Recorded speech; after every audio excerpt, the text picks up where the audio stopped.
And when you have $10 million of dirty foreign cash funneled into 20 shell companies, sliced up and wired into the bank accounts of at least 9 Biden family members of the sitting president, who can't tell us what the family business is, your job's as good as done. Connecting the dots, that's the easy part. But since the money's leading to Joe Biden, the media not following it.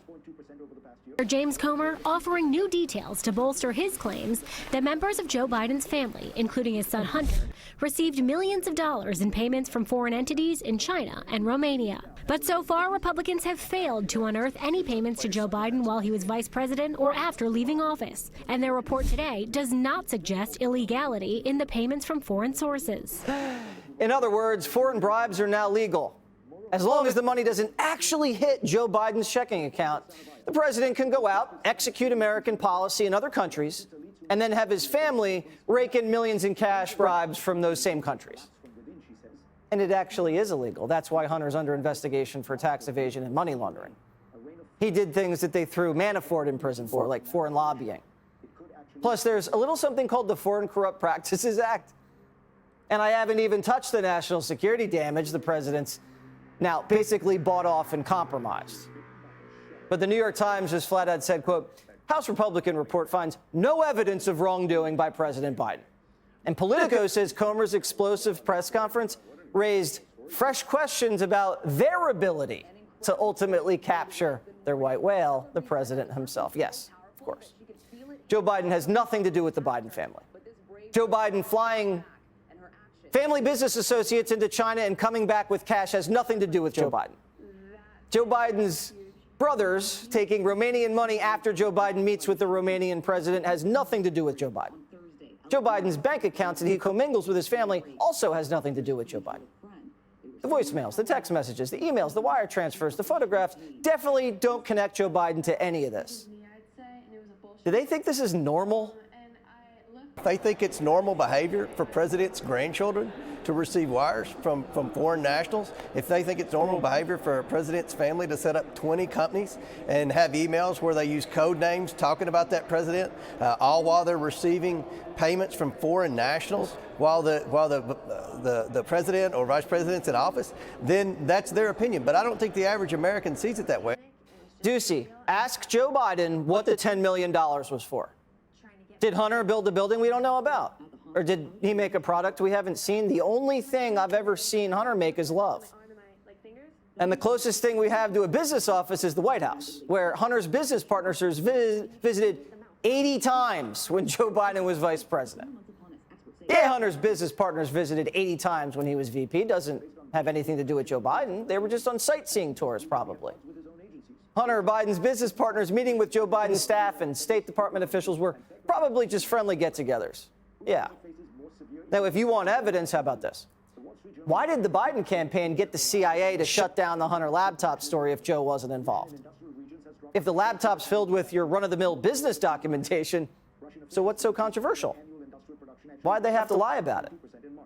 And it wasn't just former CIA guys who jiggered with the election. It was active CIA guys in 2020 whose letter changed votes. And one of those CIA guys, former CIA Director John Brennan, testified today behind closed doors in Congress on why he interfered with an American election.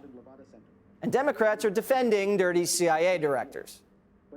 What you see from someone like Director Brennan is exactly what we hope for in our public servants. And this is a infringement on the First Amendment that this investigation is going on. He was a private citizen when he wrote this letter.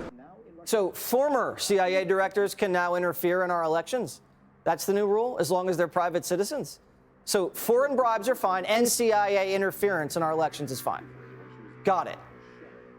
Is this how Washington works? Congressman Jim Jordan questioned Brennan today, and he joins us now to tell us more. So, Congressman, what did the former CIA director have to say when you put the screws to him? He said for a 4-hour interview, Jesse, and he further confirmed that this thing was all political. Understand that Tony Blinken first contacts Mike Morell and says, oh, what do you think about this laptop issue?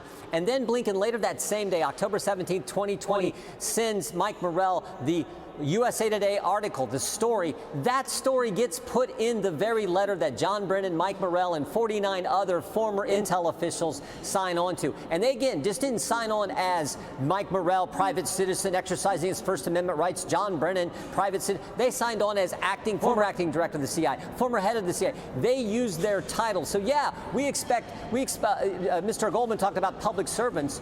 We expect public servants not to use their title to influence an election. And it was so political when it was all done, this talking point they wanted to give Joe Biden for that final debate with President Trump, it was so political. After that debate's over, the campaign calls up Mr. Morrell, thanks him for it. He gets an attaboy from Steve Ricchetti, chairman of the Biden campaign. Sure. So just further confirmed all that. So, Congressman, did you ask him why the CIA lies to voters to swing elections to Democrats?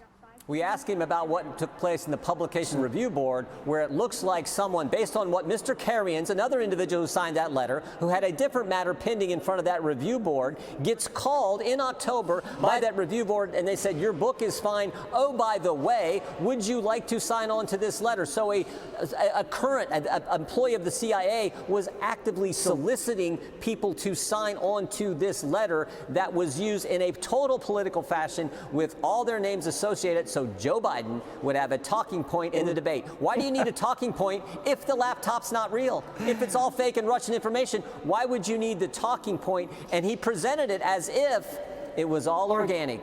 They just Shazam. It just happened out of the goodness of all these individuals' hearts. They wanted to do this as if there was no political motivation whatsoever, and we know that was not accurate.